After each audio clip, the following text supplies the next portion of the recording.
30.416. That was your fastest lap. All right, we're going to try something a little different here because I forgot to record while inside of the sim still. So I brought my telemetry up, which is probably more helpful anyways. But let me know if you guys want me to keep doing it this way. I'm just going to try it out just because.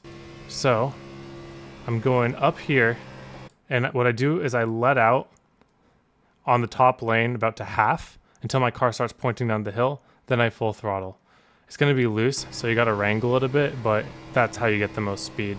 Being like a lane off the wall, straightening out your exit, and then pointing your car down to the grass, start finish line, and then by the grass again. We're just going to look at my throttle here since I didn't use any brake.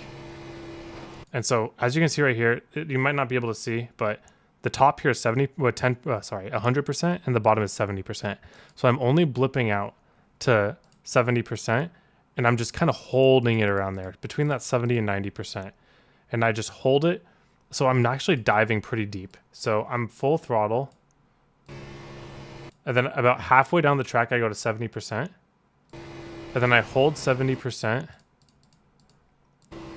until the car, I just feel like it's been on the white line long enough. It's hard to explain because you want to hug the white line. You don't want to jump off it. You don't want to bounce off it. So I just hold that 70 to 80%. And then when I can see the exit of the corner, that's when I go full throttle because I know that I'll probably be able to turn it off. So you can see that it's not really much more than that. It's just a good timing. So like a lot of people will probably let out a little too early, and a lot of people will let out too much if they dive in as much as I do. But the key is not to try to get back to 100% as early as possible. The key is to maintain as high of a throttle as possible. So I just hold the 70% the whole way, and then full throttle when I can see the daylight. Okay, and we'll move on to 3 and 4. Same idea, literally same idea. Ease it down to 70, and then just hold it. You have to hold it for longer in 3 and 4 because it is pretty gnarly. It's a lot looser than 1 and 2. You're going to feel a lot more stable in 1 and 2 than 3 and 4. So I just hold it down here, 70%. You see how I ventured up to 80 in turn 1, 2? I did not do that for 3 and 4. I just bring it to 70 and I just hold it at 70. It's like you are unstable, so I'm just gonna wait until I can make it a straight line on exit, and that's when I go full throttle. And you can see even then I still eased it up quite a bit. So you got to be smooth on the throttle. This is what everything is about in this lap. 1 and 2, being smooth off the throttle, bringing it up smoothly, and then getting that last bit pretty smoothly. Then 3 and 4, getting off the throttle smoothly, and then bringing it up smoothly. So literally this entire lap is just going to test your throttle smoothness, but just know that you can get down to that 60 to 70% mark, and you don't need to go any lower than that. You don't need any brake. You just need to be patient and let your momentum carry you. All right, now let's go look at long run. All right, now let's take a look at long run here. So Las Vegas is going to be one of those tracks that's like very tempting to run the outside at, but I really do think that just running the bottom, especially with this setup, this condition, is going to be the most beneficial. This might end up burning the right rear off or the right front off, depending on how you drive the car. So I just really like this early turn into the bottom, then just let the car coast on the bottom, and then you just drive the car straight off. This just generally what's going to be best on your tires. It's not going to be super fast for the beginning of the run, but if you need to hold off pressure, you can go a little bit harder, a little bit wider of an arc. But in general, those wide arcs are going to be the things that wear your right front. I also don't love taking the apron on regular laps, just because it is hard to do that without like losing time overall, and then also it kind of adds heat to your tires, which you don't necessarily want most of the time. But you can see, not running the fastest laps, but if I can run like 2/10 off of a qual lap, no one's really going to be able to do anything. Like, you're not going to run a lap above me that's going to be faster than this.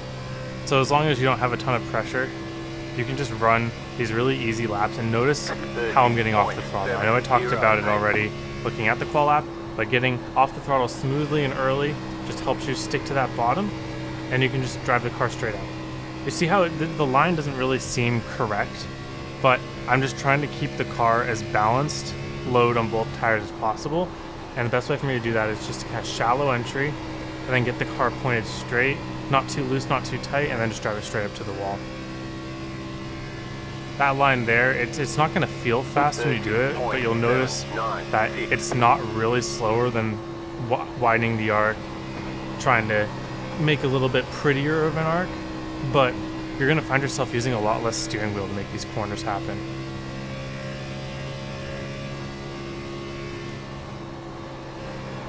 And like I said, you might see people going to the top here, towards the end of the run especially. It is starting to get a little loose. You saw that I was pretty loose the whole time there on the right rear.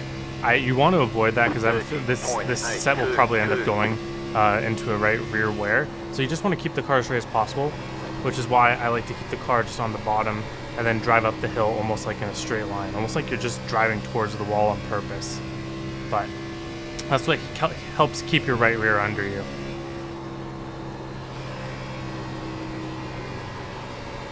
And then the more you get into the run, the more that right rear is going to want to jump out on a corner exit of 4. So you just got to keep it pinned a little longer. You don't want to force the gas too early.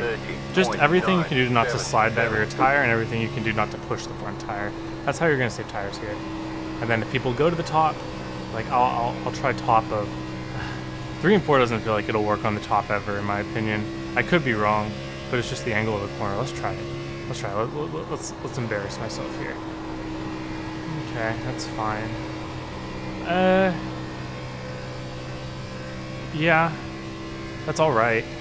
I think it'll be better at the end of the run, but this is what's gonna end up using your tires. So I would not recommend running this top line here on this like top seam. Stay out of the wall.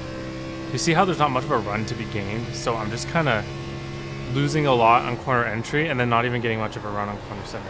See, I'm gonna catch all this time up, and then I'm not even gonna lose much time off of the exit. So that tells me that that line will only be good when the tires are extremely worn out. In which case, maybe last 10, 15 laps of a run, sure. If it's a good defensive line. So go ahead and do that if you need to defend real bad, but if you can be really committed to this bottom line, then you're going to be very, very successful in this race. I'm going to bring it in here. Let's check the tires. I have a feeling this was wearing a little bit more rear than front, but it could have been balanced. You never know with these Xfinity cars. They do like to kind of land on the right front on corner entry. So, yeah, 94, 92. So, yeah. So what that's telling me is I was approaching the line the correct way. And then all you got to do is make sure not to slide those rears on the exit of 4 in particular.